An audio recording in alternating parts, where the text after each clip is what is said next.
تبارك الذي بيده الملك وهو على كل شيء قدير. تبارك الذي نزل الفرقان على عبده ليكون للعالمين نذيرا. تبارك الذي إن شاء جعل لك خيرا من ذلك جنات تجري من تحتها الأنهار ويجعل لك قصورا. تبارك الذي جعل في السماء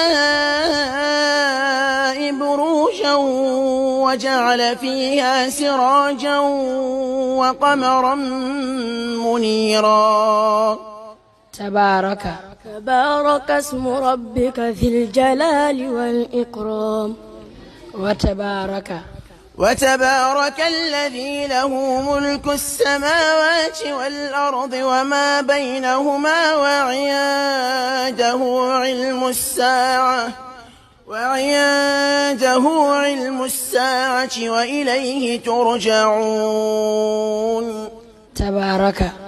إن ربكم الله الذي خلق السماوات والأرض في 6 أيام ثم استوى على العرش يغشي الليل النهار يطلبه حثيثا والشمس والقمر والنجوم مسخرات بأمره ألا له الخلق والأمر تبارك الله رب العالمين. ثم خلقنا النطفة علقة فخلقنا العلقة مضغة فخلقنا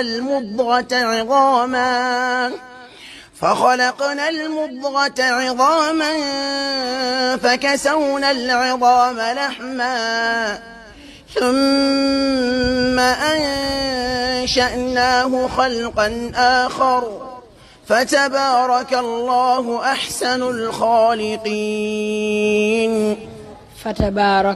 الله الذي جعل لكم الأرض قرارا والسماء بناء وصوركم فأحسن صوركم ورزقكم من الطيبات ذلكم الله ربكم فتبارك الله رب العالمين. صدق الله العظيم. تكبير.